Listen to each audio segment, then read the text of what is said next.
قوله وإن محمدا عبده المصطفى ونبيه المجتبى ورسوله المرتضى. شرح: الاستفاء والاجتباء والارتضاء متقارب المعنى. واعلم أن كمال المخلوق في تحقيق عبوديته لله تعالى، وكلما ازداد العبد تحقيقا للعبودية ازداد كماله وعلت درجته.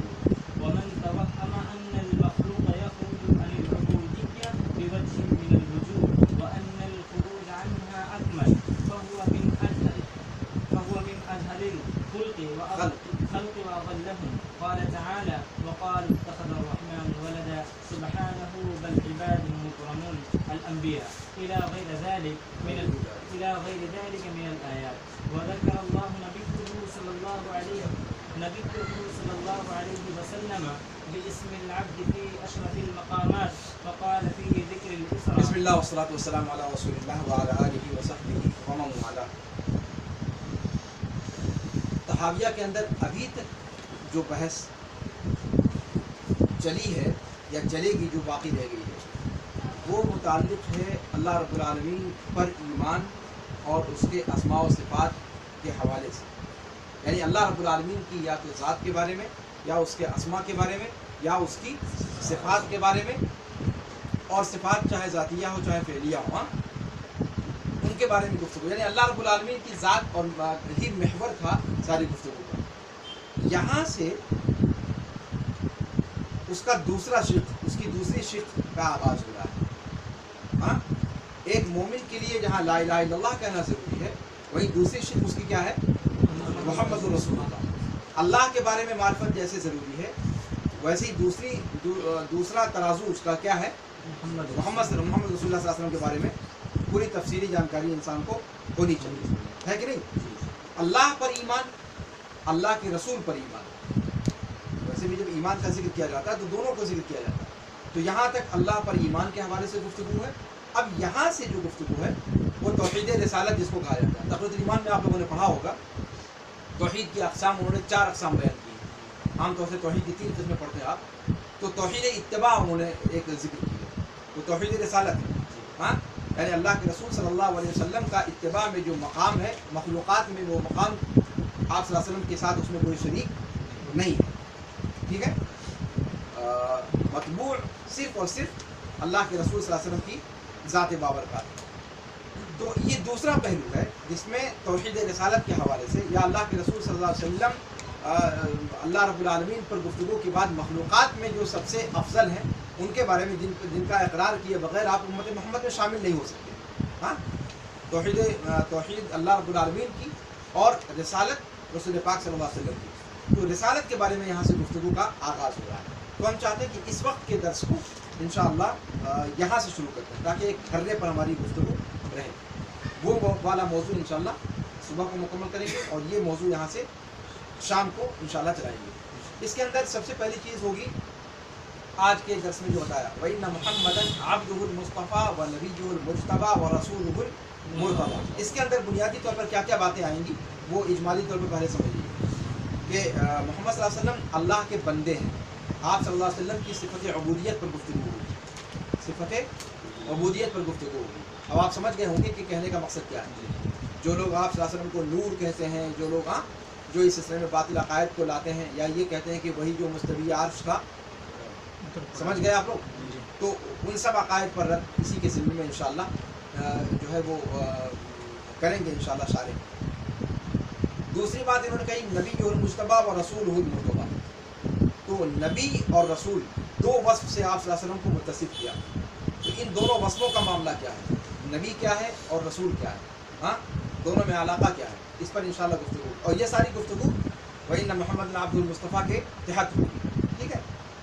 یہاں پر 3 وصف استعمال کیا، المصطفیٰ، المجتبی، المرتضی. اور یہ تینوں الفاظ آپ صلی اللہ علیہ وسلم کے حوالے سے. اس پر گفتگو ہونے کے بعد پھر آپ صلی اللہ علیہ وسلم کی کچھ اور اوصاف بیان کیے جائیں گے. جیسے آپ صلی اللہ علیہ وسلم کو حبیب رب العالمین یا سید المرسلین، آپ صلی اللہ علیہ وسلم کی جو اوصاف ہیں ان پر انشاءاللہ گفتگو ہوگی، وہ بھی اسی ضمن میں آئے گی. آپ صلی اللہ علیہ وسلم پر گفتگو، ان کے اوصاف پر گفتگو مکمل ہونے کے بعد پھر آئے گی گفتگو قرآن پر، اس پیغام پر جو رسول کو دیا گیا۔ منطقی ترتیب ہے، اللہ پر گفتگو، رسول پر گفتگو، پھر رسول کو جو معجزہ عطا کیا گیا یعنی قرآن، امت محمدیہ کو کیا دیا گیا؟ قرآن، اس پر گفتگو، اور پھر اس کے بعد گفتگو کا رخ مڑ جائے گا اللہ رب العالمین کی طرف۔ قیامت کے دن اللہ رب العالمین کو اللہ کے نیک بندے دیکھیں گے، ہاں، رؤیت جس کو کہا جاتا ہے۔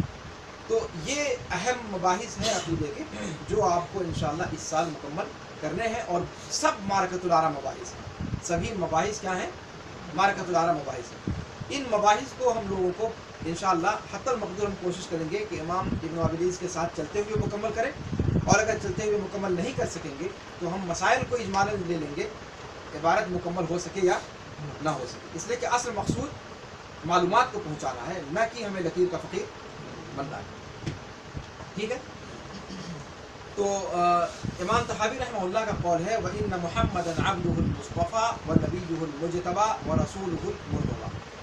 شارح ابن ابی العز رحمہ اللہ فرماتے ہیں کہ یہاں پر 3 اوصاف ذکر کیے، آپ صلی اللہ علیہ وسلم کے ساتھ پہلے کہا مصطفیٰ، پھر عبد کی صفت آپ کے لیے استعمال کی، اور اس کی صفت استعمال کیا کیا؟ ہاں، آپ صلی اللہ علیہ وسلم کا نام لیا اور عبد کی صفت سے آپ کو متصف گردانا، اور اس عبد کی صفت کیا لائے ہیں؟ مصطفیٰ، اور نبی کی صفت لائے ہیں مجتبیٰ، اور رسول کی صفت لائے ہیں۔ الفاظ 3 ہیں لیکن اس کا مضمون جو ہے من جملہ طور پر وہ کیا ہے؟ ایک، یعنی آپ صلی اللہ علیہ وسلم چنیدہ ہیں، چنیدہ ہیں، عبودیت میں آپ صلی اللہ علیہ وسلم چنیدہ ہیں، سارے لوگوں پر فائق ہیں، نبی ہونے کے اعتبار سے آپ صلی اللہ علیہ وسلم سارے انبیاء کے درمیان چنے ہوئے ہیں، اور رسول ہونے کے اعتبار سے آپ صلی اللہ علیہ وسلم سارے رسولوں کے درمیان ایک خاص مقام رکھتے ہیں۔ کہتے ہیں الاصطفاء، امام ابن ابی العز رحمہ اللہ فرماتے ہیں کہ الاصطفاء والاجتباء والارتضاء، یہ تینوں الفاظ تقریباً ایک مفہوم کو بتلاتے ہیں، جن کا لب لباب یہ ہے کہ آپ صلی اللہ علیہ وسلم چنے ہوئے شخص ہیں۔ رسول ہونا یہ اپنے آپ میں چنے ہونے کی علامت ہے۔ رسول ہونا، قرآن نے کیا کہا؟ اللہ یصطفی من الملائکۃ رسلا ومن الناس، تو اصطفیٰ جس کو بھی رسالت کا منصب عطا فرمایا اللہ رب العالمین نے، وہ اپنے آپ اصطفیٰ تو آ ہی گیا، چنیدہ، ہاں، اللہ کے بندو، یہاں تو پوری امت محمدیہ اصطفیٰ ہے، مصطفیٰ ہے۔ اللہ رب العالمین نے پوری خلقت کے درمیان ہمارا انتخاب فرمایا امت محمدیہ میں شامل کرنے کے لیے، ہاں، جو امت مرحومہ ہے، یہ اپنے آپ ہے کہ نہیں؟ تو آپ صلی اللہ علیہ وسلم چنے ہوئے ہیں، مصطفیٰ ہیں، اس میں کسی کا کوئی اختلاف نہیں۔ اچھا، لیکن یہ اصطفیٰ یا اجتباء یا ارتضاء کہاں سے آیا؟ کون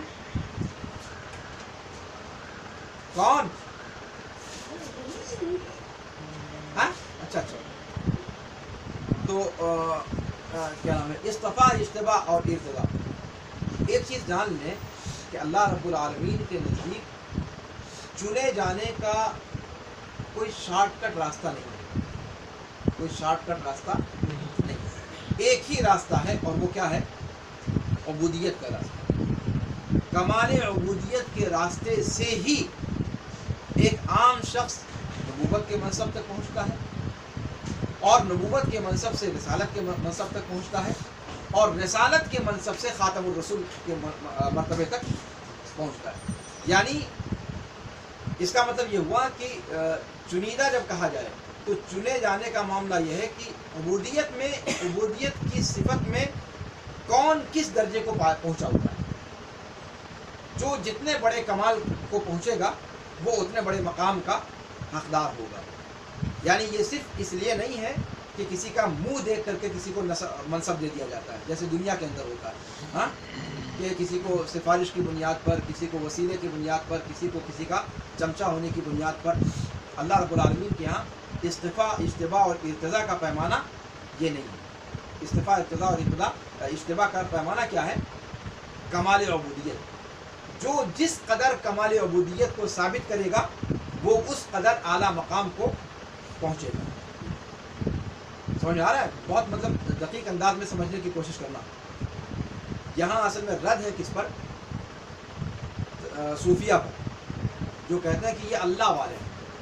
آپ نے سنا ہوگا کہتے ہیں کہ اللہ والوں کا کیا، نہ کپڑے پہننا، ننگ دھڑنگ بالکل، ہر چیز سے بے نیاز ہو کر، نہ نماز کی پابندی، نہ قرآن کی پابندی، نہ روزے کی پابندی. کہتے ہیں کہ یہ سب نماز، روزہ، زکوٰۃ، حج یہ ان عام لوگوں کے لیے ہے جن کو اللہ کی معرفت حاصل نہیں ہے، اللہ تعالیٰ تک رسائی نہیں. جو اہل اللہ ہو جاتے ہیں یا ولی اللہ ہو جاتے ہیں ان کے اوپر یہ سارے فرائض کیا ہوتے ہیں؟ ساقط ہو جاتے ہیں. سنا ہے کبھی آپ لوگوں نے؟ اہل تصوف کے ہاں باقاعدہ یہی اصول ہے کہ یہ سب چیزیں پاسداری کرنے کی، 5 وقتہ نماز کی پابندی، روزوں کی پابندی، حج کی پابندی، زکوٰۃ کی پابندی، یہ سب اس مقام تک پہنچنے کے لیے کی جاتی ہے کہ آپ اللہ والے بن جائیں. جب اللہ والے بن گئے، فنا فی اللہ، ہاں ارے ان کے عقیدے، ان کے الفاظ بھی بڑے عجیب و غریب. فنا فی اللہ، وہ اللہ کی ذات میں فنا ہو، ان کی ذات جا کر اس میں فنا ہو. ہاں تو پھر وہ جو دھڑ دکھائی دیتا ہے وہ صرف ہمیں دکھائی دیتا ہے، ان کی روح کہیں اور پہنچی ہوئی ہے. ہاں اور جب وہاں پہنچ جائیں تو پھر ان کے لیے نماز، روزہ، زکوٰۃ، حج وغیرہ کوئی مطلب نہیں رہتا. یہ جو ابتدائی مراحل میں ہے. ابن قیم کی کتاب آپ نے سنی ہوگی، مدارج السالکین، سنا ہے نا؟ ہاں میں ہی بتا رہا ہوں لیکن پڑھنا چاہیے. مدارج السالکین، ہاں بین منازل ایاک نعبد و ایاک نستعین، پورا نام ہے. یہ اصلاً ایک صوفی کی کتاب ہے، اصلاً ایک صوفی کی کتاب ہے. منازل اور سلوک اور یہ الفاظ جو آپ سنتے ہیں یہ سب تصوف کی اصطلاحات ہیں. ہاں تو یہ ان لوگوں کا عقیدہ ہے. جبکہ شریعت ہماری کیا کہتی ہے کہ نہیں، چاہے جو جتنے بلند مقام پر پہنچ جائے، جو جتنے بلند مقام پر پہنچے گا ہی تب جب وہ عام لوگوں سے زیادہ ذمہ داری ادا کرے گا. آپ لوگوں کو میں نے اس سے پہلے بتایا تھا کہ ہم تمام لوگوں پر 5 وقتہ نمازیں فرض ہیں، لیکن آپ صلی اللہ علیہ وسلم پر 6 وقت کے فرض ہیں. بتایا ہوں کہ نہیں بتایا؟ قم اللیل الا قلیلا نصفہ او انقص. تو اللہ رب العالمین کے یہاں پوسٹ ایسے نہیں ملتا کہ صاحب آپ ہمارے مقرب بن گئے، کچھ نہ کرو، خالی ننگ دھڑنگ پھرتے رہو. نعوذ باللہ. ولایت الہی اتنی آسان نہیں ہے. بھنگ اور چرس کے نشے کرتے رہو، ہاں دھومیں اڑاتے رہو اور ولی اللہ بنے رہو اور اپنی شرمگاہیں دھلواتے رہو عورتوں سے. نعوذ باللہ کہتے ہوئے شرم آتی، لیکن آپ دیکھو نا کیا ہے نہیں ایسا. سب سے بڑا بھنگی، چرسی، نشئی، اور وہ کہتے ہیں صاحب ولی اللہ ہے. ہاں یہاں جہاں اللہ کے رسول صلی اللہ علیہ وسلم کی رسالت کی گفتگو شروع ہوئی، ولی اللہ مثل الاعلیٰ، اور اللہ تعالیٰ نے اپنے مقرب بندوں کے لیے بھی مثالیں اچھی رکھی. مطلب لیکن ان چیزوں کو کہنا اس لیے ضروری ہے کہ آپ جانتے ہیں کہ ایک اصول ہے کہ وَبِضِدِّهِ تَتَبَيَّنُ الْأَشْيَاءُ. جب ایک چیز کا اپوزٹ ذکر کیا جاتا ہے تب اس چیز کی حقیقت سمجھ میں آتی ہے. دن کو دن نہیں سمجھا جا سکتا جب تک اس کے سامنے رات کا تصور نہ لایا جائے. رات کے سامنے دن کا تصور نہیں کیا جا سکتا جب تک رات کے ساتھ دن، رات کی حقیقت کو نہیں سمجھا جا سکتا جب تک اس کے ساتھ دن کا ذکر نہ کیا جائے. ہاں تو اس لیے ان مجہولوں کا اور غیر معروفین النسب لوگوں کا ذکر کرنے کی ضرورت پڑ جاتی ہے. تو وہی اسی کی طرف اشارہ کر رہے ہیں. وَإِنَّ مُحَمَّدًا کہنے کے بعد، آپ صلی اللہ علیہ وسلم کا نام ذکر کرنے کے بعد، امام طحاوی رحمہ اللہ نے سب سے پہلی چیز جو ذکر کی وہ کیا؟ کہ محمد رسول اللہ، نبی اللہ، عبد اللہ. دیکھ رہے ہو، یہ ہے سمجھ ائمہ سلف، یہ ہے سمجھ ائمہ سلف. قرآن کے اندر بھی آگے آئے گا. قرآن نے جہاں اللہ کے رسول صلی اللہ علیہ وسلم کے سب سے بڑے اعزاز کی بات کی ہے، جو آپ صلی اللہ علیہ وسلم کے علاوہ کسی کو نہ حاصل ہوا نہ حاصل ہوگا، اور وہ کیا ہے؟ معراج کا جو مقام آپ کو عطا کیا گیا. معراج کے تذکرے میں آپ صلی اللہ علیہ وسلم کو کس نام سے یاد کیا گیا؟ سبحان الذی اسری بنبیہ برسولہ بعبدہ. اس کا مطلب یہ ہوا کہ وہ مقام جو خلقت میں کسی کو نہیں عطا ہوا وہ آپ کو عطا کیا گیا، آپ کی کمال عبودیت کی وجہ سے. عبودیت میں اس مقام اور مرتبے کو چھو لینے کی وجہ سے جہاں خلقت میں کوئی اس مقام کو نہیں پا سکتا. اس کا مطلب آپ جو سب سے اعلیٰ مقام جہاں آپ صلی اللہ علیہ وسلم کو اٹھایا گیا آسمان پر, جہاں پر فرشتوں کے پر جلتے ہیں, وہاں تک آپ کو پہنچایا گیا, اور یہ مقام اور یہ برتری آپ کو عطا ہوئی تھی بعبدہ کی وجہ سے, عبودیت کے کمال کی وجہ سے. نبوت اور رسالت بھی اسی کے پرتو میں, اسی کے طفیل میں آپ صلی اللہ علیہ وسلم کو عطا کیا گیا تھا. واضح ہے یہ؟ جی. اچھا, اور اس کمال عبودیت کو اللہ کے رسول صلی اللہ علیہ وسلم نے ادا کر کے دکھلایا بھی دنیا کے سامنے, یا نہیں دکھلایا؟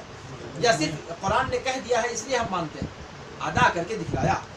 اس لیے کہ امت 5 وقت کی نماز پڑھتی ہے, آپ صلی اللہ علیہ وسلم ہاں اضافی 1 وقت کی پڑھا کرتے تھے, اور وہ قیام اللیل کا معاملہ. ٹھیک ہے, ایک بات. دوسری بات یہ کہ قیام اللیل بھی کیا ایسا ویسا کرتے تھے؟ وہ صفات آپ نے نہیں پڑھی کہ آپ صلی اللہ علیہ وسلم اتنا لمبا قیام کرتے تھے کہ بعض لوگوں کو ٹیک لگانے کی ضرورت پڑ جاتی تھی, ہاں کیا نام ہے, چھڑی وغیرہ پر, ہاں آپ کے قدم مبارک ورمالود ہو جایا کرتے. پڑھا ہے کہ نہیں پڑھا؟ صحابہ پوچھتے تھے, یا امہات المومنین کی طرف سے شاید سوال, کہ اللہ کے رسول آپ اتنا کیوں کرتے ہیں جب اللہ تعالیٰ نے آپ کو پہلے سرٹیفکیٹ دے دیا ہے کہ آپ کے اگلے پچھلے سارے گناہ معاف ہیں؟ تو آپ نے کیا جواب دیا تھا؟ افلا اکون عبدا شکورا. تو یہ صفت اور مطلب یعنی صرف یہ نہیں کہ وہ عبادتیں انجام دیتے تھے فارمیلٹی والی, بلکہ ان کی جس کیفیت میں ان عبادتوں کی انجام دہی کرتے تھے, وہ کیفیت بھی باقی تمام خلقت کے مقابلے میں ممتاز ہوا کرتی تھی. سمجھ میں آ رہی بات؟ تو کہتے ہیں ابن ابی العز رحمہ اللہ کہ اصطفاء, اجتباء اور ارتضاء یہ قریب معنی پر دلالت کرتے ہیں. وَعْلَمْ, امام طحاوی کے مزاج کو سمجھ گئے ابن ابی العز. اب یہاں سے اس کی وضاحت کر رہے ہیں کہ وَإِنَّ مُحَمَّدًا عبدہ سے کیوں شروع کیا ہوا, عبدہ سے کیوں شروع کیا. حقیقت یہ ہے کہ یہ منطقی ترتیب ہے. یہ کیا ہے؟ منطقی ترتیب. عبودیت کا سلسلہ تو آپ کا تب سے شروع تھا جب اسلام آپ کو ملا نہیں تھا. غار حرا میں جا کر کیا کرتے تھے؟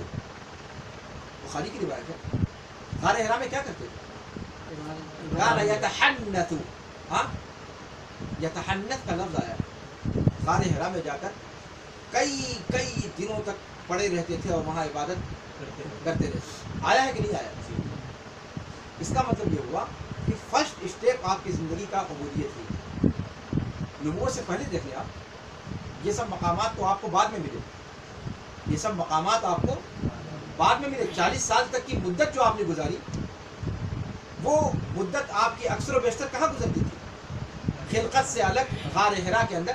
اور غار حرا میں کیا کرتے تھے؟ عبادت انجام دیا کرتے تھے. تو ہے نا, مطلب آپ لوگ بھی مانتے ہو نا اس کو کہ عبودیت ہی آپ کی زندگی کا نقطۂ آغاز تھا. بقیہ لوگوں سے ممتاز کرنے میں جو چیز آپ کو نمایاں رول ادا کر رہی تھی وہ کمال عبودیت تھی. کہتے ہیں کہ وَعْلَمْ, اچھا عبودیت میں کمال جب حاصل ہوا تو نبوت کا مقام ملا. پھر نبوت کے اندر کمال عبودیت اور جب بڑھا تو نبوت کے بعد پھر رسالت کا مقام ملا. ہے کہ نہیں؟ نبی اور رسول ایک ساتھ بنائے گئے یا بعد میں؟ آگے پیچھے, آگے پیچھے. نُبِّئَ بِإِقْرَأْ, ہاں وَأُرْسِلَ بِالْمُزَّمِّلِ وَالْمُدَّثِّرِ. یہ سب آپ نے نہیں پڑھا؟ اقرا بسم ربک الذی خلق کے ذریعے آپ نبی بنائے گئے, اور مزمل و مدثر کے ذریعے رسول بنائے گئے. یا ایھا المزمل, ہاں قم فانذر وربک, یا ایھا المدثر, ہاں ہاں قم فانذر, یا ایھا المزمل قم اللیل الا قلیلا. ہاں تو مدثر کے ذریعے سے آپ صلی اللہ علیہ وسلم کیا بنائے گئے؟ رسول بنائے گئے. ٹھیک ہے, اس کا مطلب نبوت پہلے ملی, رسالت بعد میں. علی الاطلاق جو سب سے پہلی وحی آپ پر آئی وہ کون سی آئی؟ اقرأ بسم ربک الذی خلق, جس کے ذریعے سے آپ کو نبی کے مقام پر, نبوت کے مقام پر فائز ہو. تو پہلے عبودیت کے کمال کا مقام, اور اس عبودیت میں کمال کی وجہ سے نبوت کا مقام, اور پھر نبوت کے بعد رسالت کا مقام. تو منطقی ترتیب کیا ہوئی؟ انسان پہلے بچہ ہوتا ہے، پھر جوان ہوتا ہے، پھر نوجوان ہوتا ہے، پھر جوان ہوتا ہے۔ آپ صلی اللہ علیہ وسلم کی زندگی میں اگر تدریجی ارتقاء دیکھا جائے تو پہلے کمال عبودیت، عام لوگوں سے ممتاز ہوئے عبادت میں، پھر نبوت کے مقام پر سرفراز کیے گئے، اور پھر اس کے بعد رسالت کا تاج آپ کو پہنایا گیا۔ ٹھیک ہے، تو اب یہ امام طحاوی کی یہ عبارت اسی ترتیب کو بتا رہی ہے کہ نہیں؟ جو منطقی ترتیب ہے، لاجکلی ترتیب ہے، اسی ترتیب کو بتلا رہی ہے۔ انہوں نے کیا کہا؟ وَإِنَّ مُحَمَّدًا عَبْدُهُ الْمُصْطَفَى، پھر کہا وَنَبِيُّهُ الْمُجْتَبَى، پھر کہا وَرَسُولُهُ الْمُرْتَضَى۔ اس کا مطلب امام طحاوی جو بھی کہہ رہے ہیں وہ بہت سوچ سمجھ کر کہہ رہے ہیں۔ اس کے اندر کسی جملے کو آگے پیچھے آپ کر سکتے ہیں، کسی وصف کو؟ اگر آپ کریں گے تو پھر وہ مضمون ختم ہو جائے گا جس مضمون کو وہ بتلانا چاہ رہے ہیں۔ کہہ رہے ہیں ابن ابی العز رحمہ اللہ کہ وَعْلَمْ أَنَّ كَمَالَ الْمَخْلُوقِ فِي تَحْقِيقِ عُبُودِيَّتِهِ لِلَّهِ تَعَالَى، مخلوق کا کمال اللہ رب العالمین کی عبودیت کو بجا لانے میں ہے۔ جب جو بندہ عبودیت کے درجات میں اوپر بڑھتا جائے گا تو اس کا مقام بلند ہوتا جائے گا اور اس کا درجہ اوپر ہوتا جائے گا۔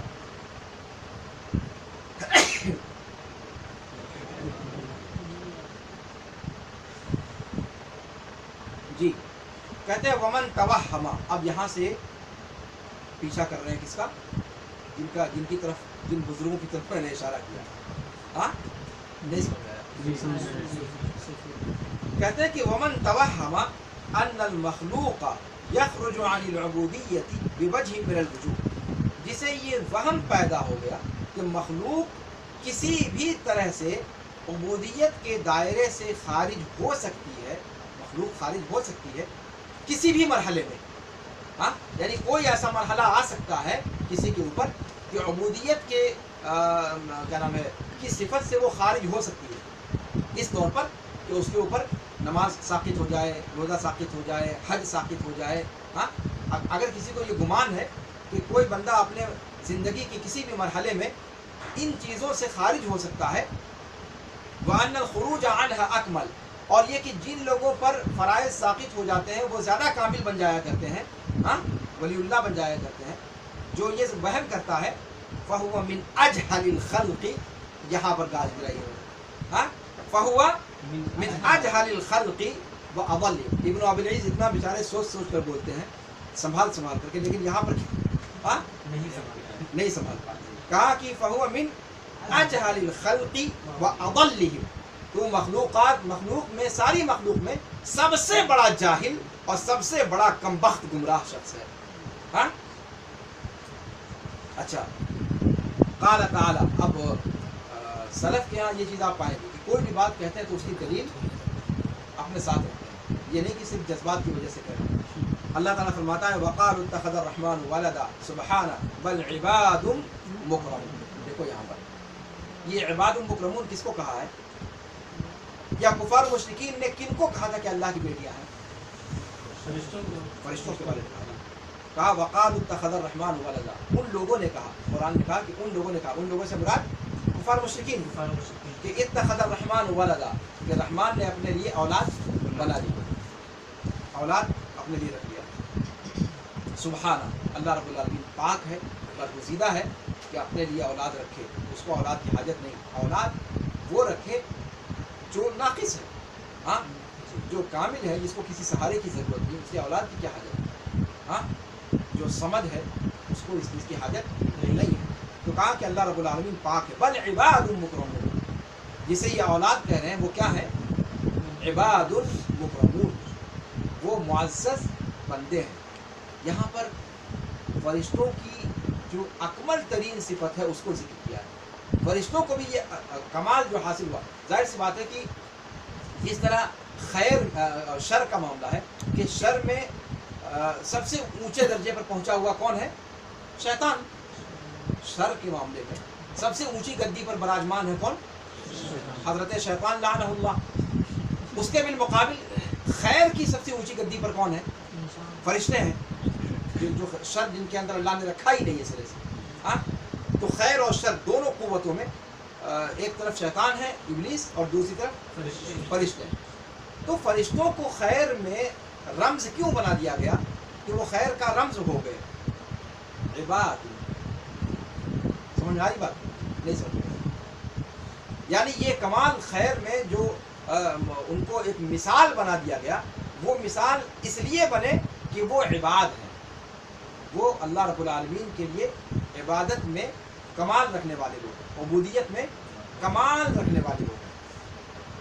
نہیں سمجھ آیا؟ یعنی فرشتہ بننے کے لیے بھی عبودیت کے راستے سے ہی گزرنا پڑتا ہے. تو حضرت انسان کی حقیقت کیا ہے؟ ہاں نہیں سمجھ آیا؟ طيب الى غیر ذلك من الآیات، اس کے علاوہ اور دیگر آیات. اور اللہ رب العالمین نے اپنے نبی صلی اللہ علیہ وسلم کو عبد کے نام سے ذکر کیا ہے، اشرف ترین مقام پر، سب سے اعلیٰ ترین مقام پر. ہاں تو اسراء کے ذکر میں فرمایا سبحان الذی اسریٰ بعبدہ، پاک ہے وہ ذات جس نے اپنے بندے کو اسراء کرایا. اور اسراء کسے کہا جاتا ہے؟ اسراء اور معراج ایک چیز ہے کہ الگ الگ چیز ہے؟ مطلب تحاویہ کے درس میں مت لے آپ. ہاں جی، اسراء کہا جاتا ہے آپ صلی اللہ علیہ وسلم کو مکہ سے بیت المقدس جو لے جایا گیا تھا، یہ اسراء ہے. اسراء یسری اسراء کہا جاتا ہے رات کو چلنا. اور معراج جو بیت المقدس سے آپ کو آسمان پر اٹھایا گیا، ہاں اس کو کہا جاتا ہے. معراج زینے کو کہا جاتا ہے، وہ خاص زینہ جس کے ذریعے سے دنیا سے آسمان کا دروازہ کھلتا ہے. ہاں اور یہ دروازہ بیت المقدس سے ہی کھلتا ہے. اس کی دلیل یہ ہے کہ آپ صلی اللہ علیہ وسلم معراج کی رات وہیں سے آسمان پر گئے، اور قرب قیامت میں عیسیٰ جب اتریں گے تو بھی وہیں اتریں گے. یعنی اس کا مطلب ہے کہ کچھ تو ہے اس خطے میں. یعنی روئے زمین سے آسمان کا ڈائریکٹ لنک جڑنے کا راستہ جو عام طور سے ذکر کیا گیا ہے وہ وہیں سے. یہ اتفاق نہیں ہے، کچھ نہ کچھ معاملہ ایسا ہے. اللہ چاہتا تو ڈائریکٹ بیت المقدس یہاں سے مکہ سے بھی اٹھا سکتا تھا، لیکن اس کی ایک حکمت یہ بیان کی گئی ہے کہ چونکہ کفار و مشرکین کو یقین نہیں آتا، لیکن بیت المقدس تک لے جایا گیا تاکہ راستے کے اندر جو آ اور جا رہے ہیں قافلہ وافلہ جو آپ نے دیکھا تھا، تو صبح کفار و مشرکین نے جب پوچھا تو آپ نے بتایا کہ ہاں میں بیت المقدس جاتے ہوئے راستے میں فلاں قافلے کو دیکھا تھا. اور جب وہ قافلہ آیا تو اس نے کہا کہ ہاں جس دن کا آپ لوگ واقعہ بیان کر رہے ہیں اس دن ہم لوگ فلاں جگہ تھے. ہاں تب ان لوگوں کو یقین آیا. تو یہ سب چیزیں تب نہیں ہو پاتی جب ڈائریکٹ مکہ سے اٹھا لیا جاتا ہے. ہاں چونکہ انسانی تاریخ کا یہ عجیب و غریب واقعہ تھا، اس لیے اس کو تھوڑا سا نارمل رکھا گیا، جو انسان اس زمانے کا انسان سوچ سکتا تھا، تحقیق کرنے کے لیے اس چیز کو معلوم کر سکتا تھا. اس دنیا میں جو کچھ ہوا اس کا تو یہ لوگ تھوڑی معلوم کر پائیں گے، کس سے جا کر پوچھیں گے. لیکن یہاں سے بیت المقدس کیا ہوا بھائی، بیت المقدس تک کا جو سفر ہے وہ ایسے کروایا گیا براق پر. تو یہاں جو ہے راستے کے اندر جو چیزیں آپ نے دیکھی ان کو کفار و مشرکین کو بتایا، اور وہ لوگ جب آئے تو پھر اس سے ان لوگوں نے اس کی تصدیق کی. ہاں تو تصدیق کا یہ موقع نہ ملتا اگر ڈائریکٹ یہاں سے اٹھا لیا جاتا. اچھا لیکن ایک بات اور ہے کہ اس سے یہ نہیں سمجھنا چاہیے کہ آسمان پر جانے کا راستہ کوئی اور نہیں ہے. آسمان پر جانے کا راستہ ہر جگہ سے ہے، آسمان پر جانے کا راستہ ہر جگہ سے، لیکن حضرت انسان اس دنیا سے لے جانے والوں کا راستہ وہیں سے ذکر کیا گیا ہے. عام طور سے انسان جب مرتا ہے اس کی روحوں کو بھی آسمان پہ لے جایا جاتا ہے یا نہیں؟ تو اس دنیا سے اس دنیا میں لے جانے کا ذریعہ یہی معراج ہے. یہ چیز آپ کو نوٹ کیجیے گا، اس دنیا سے اوپر کی طرف لے جانے کا جو سادھن ہے، جو ذریعہ، جو زینہ ہے، ہاں یا وہ آلہ یا وہ راکٹ کہہ لیں یا جو بھی کہہ لیں آپ اس کو جو بھی نام دے دیں، معراج وہ ایک خاص سواری ہے یا وہ ایک خاص زینہ ہے، ہاں جو نور سے بنا ہوا ہے. ایک اس کی الگ کیفیت ذکر کی گئی ہے بعض روایات میں، اور وہ روایات درست ہیں. اس کو میں نے اس درس میں تحاویہ کے درس میں بہت تفصیل سے بیان کیا. بہرحال تو وہ معراج ہے اور یہ اسراء ہے، دونوں ہوا ایک ہی ساتھ تھا. جب اسراء اور معراج ہوا ایک ہی ساتھ تھا، اسراء مکہ سے بیت المقدس اسی رات کا تو واقعہ ہے. اور لیکن یہ کہ جو دقیق معنی میں اسراء اور معراج میں فرق ہے. اسراء کہا جاتا ہے آپ صلی اللہ علیہ وسلم کے مکہ سے بیت المقدس جانے کا سفر، اور بیت المقدس سے آسمان پر جانے کا سفر اس کو معراج کہا جاتا ہے، کیونکہ معراج کے ذریعے سے آپ کو لے جایا گیا تھا. مکہ سے بیت المقدس براق پر اور بیت المقدس سے آسمان پر معراج کے ذریعے، معراج کے ذریعے سے آپ اس کو ذریعے چڑھایا گیا. جی تو ظاہر سی بات ہے وہ زینا بھی ہو تو زینا بھی عام انسان جیسے زینا دیکھتا ہے اس طرح کا زینا تو ہے نہیں کہ اس پر چڑھ کر کے آدمی زینا وزینا آسمان پہ چڑھے گا. ہاں اس پر چڑھنے کا ایک خاص جو اس کی ایک سواری تھی, لیکن زینا جو تھا اس کا نام کیا تھا؟ معراج. واضح؟ معراج اس میں اعلیٰ اصل میں, معراج اصل میں کیا ہے؟ اس میں اعلیٰ. عراجہ یعرج, ہاں تعرج الملائکۃ والروح الیہ فی یوم کان مقدارہ, تعرج عراجہ یعرج کا معنی ہوتا ہے چڑھنا. اور معراج مفعال آپ نے پڑھا ہوگا امین النحو کے اندر یا تمیر النحو وغیرہ کے اندر, امین الصرف کے اندر. معراج مفعال یہ اس میں اعلیٰ ہے, اس میں اعلیٰ ہے. تو چڑھنے کا اعلیٰ جس کو ہم سیڑھی کہتے ہیں, چڑھنے کا اعلیٰ کیا ہوتا ہے؟ سیڑھی. لیکن وہ سیڑھی کا انداز الگ الگ ہو سکتا ہے. سیڑھی الگ الگ, جیسے اب مکان پر چڑھنے کی سیڑھی الگ ہوتی ہے, آسمان پہ چڑھنے کی سیڑھی وہ الگ ہے, اس کا الگ جو ہے اس کی کیفیت ہے, لیکن ہے وہ سیڑھی ہی ہے, وہ سیڑھی. اور اسی کے ذریعے سے دنیا میں جو بھی مرتا ہے اس کی روح کو جو لے جایا جاتا ہے وہ اسی سیڑھی کے ذریعے سے لے جایا جاتا ہے. یعنی وہ سیڑھی ایسا نہیں ہے کہ بس آپ صلی اللہ علیہ وسلم کے لیے استعمال کی گئی, آپ صلی اللہ علیہ وسلم کے لیے زندگی میں استعمال کی گئی اور عام مخلوقات کے لیے مرنے کے بعد یوز کی جاتی ہے. ہاں سمجھ آ رہی بات؟ جی. تو فرمایا کہ اللہ رب العالمین نے اپنے نبی صلی اللہ علیہ وسلم کا تذکرہ فرمایا ہے عبد کی صفت سے افضل ترین مقام پر. تو آپ نے اللہ نے فرمایا اسراء کے واقعے میں کہ سبحان الذی اسرا بعبدہ, اور فرمایا وَأَنَّهُ لَمَّا قَامَ عَبْدُ اللَّهِ يَدْعُوهُ كَادُوا يَكُونُونَ عَلَيْهِ لِبَدًا, سورہ جن کے اندر. وہاں بھی جب عبادت کی کیفیت کو بیان کرنے کا مقام آیا, آپ صلی اللہ علیہ وسلم کی کثرت عبادت اور کمال عبادت اور افضل عبادت کی صفت کو ذکر کرنے کا معاملہ آیا, وہاں پر عبداللہ کہہ کر کے آپ کو بلایا گیا, جبکہ آپ کا نام محمد تھا. اللہ تعالیٰ کو اللہ کے رسول کا نام نہیں معلوم تھا. ہاں لیکن عبد کی صفت سے متصف کرنا یہ اشارہ ہے کہ آپ صلی اللہ علیہ وسلم کو جو بھی مقام, جو بھی رفعت اور جو بھی سربلندی حاصل ہوئی وہ اسی صفت کو کامل درجے سے ادا کرنے کی وجہ سے حاصل ہوئی. اللہ کا فضل اپنی جگہ پر ہے, اللہ کا فضل تو شامل حال ہر جگہ, انسان کو اگر نہ رہے تو انسان کی توفیق ملے گی ہی نہیں. لیکن یہ کہ جو ظاہری ذریعہ بنایا گیا وہ کیا؟ کمال عبودیت. وقال تعالی فاوحى الى عبده ما اوحى, یہ بھی شب معراج کا معاملہ ہے. جب وہاں پر پہنچے آپ صلی اللہ علیہ وسلم, سورہ نجم کی آیت ہے, ہاں والنجم اذا هوى ما ضل صاحبكم وما غوى وما ينطق عن الهوى ان هو الا وحي يوحى, ہاں علمه شدید القوى ذو مرة فاستوى وهو بالافق الاعلى ثم دنا فتدلى فكان قاب قوسين او ادنى فاوحى الى عبده الى عبده. حالانکہ وحی کا ذکر ہے, اور وحی کا ذکر ہے تو رسول کہنا چاہیے, نبی کہنا چاہیے. وحی یا تو نبی پر آتی ہے یا رسول پر آتی ہے, لیکن فاوحى الى عبده, کیا اللہ تعالیٰ کو آتی نہیں تھی عربی؟ بتلانا یہ ہے کہ اس مقام پر جہاں وہ ان کو پہنچایا گیا وہ کمال عبودیت کی وجہ سے, یعنی نبوت اور رسالت کی صفت پر بھی مقدم رکھا گیا. کس کو؟ وحی کا ذکر ہے لیکن نبوت اور رسالت کا ذکر کیے بغیر وہاں پر کے بجائے وہاں پر عبودیت کا ذکر کیا گیا. فَأَوْحَى إِلَىٰ عَبْدِهِ مَا أَوْحَى. ہاں جی. وقال تعالی وَإِن كُنتُمْ, اچھا ان تمام چیزوں سے آپ لوگوں کو سمجھ میں کیا آ رہا ہے؟ آپ لوگ کیا سمجھ رہے ہو؟ اتنی ساری تفصیلات. انسان تھے, اور انسانوں میں سب سے زیادہ پریشرم کرنے والے, سب سے زیادہ مجتہد, سب سے زیادہ محنت کرنے والے, سب سے زیادہ عبادت کو انجام دینے والے. اسی لیے آپ صلی اللہ علیہ وسلم کے سامنے جب ان صحابہ کا واقعہ آیا جس نے کہا کہ میں زندگی بھر روزہ رکھوں گا, کسی نے کہا میں زندگی بھر شادی نہیں کروں گا وغیرہ, وہ روایت مشہور ہے, آپ جانتے ہیں. آپ صلی اللہ علیہ وسلم خطرناک ہو گئے. کیوں خطرناک ہو گئے؟ کہ اللہ رب العالمین نے آپ صلی اللہ علیہ وسلم کو دنیا کا افضل ترین نمونہ بنایا, اور ان پر کوئی آگے بڑھنے کی کوشش کر رہا ہے, ہاں کہ ہم اپنی محنت و مشقت سے اعلیٰ درجہ پا لیں گے. تو گویا ایک طریقے سے چاہ اگرچہ نہیں رہا ہے, لیکن ایک طریقے سے یہ آپ صلی اللہ علیہ وسلم پر گویا ایک ضرب لگانے کی کوشش کر رہا ہے.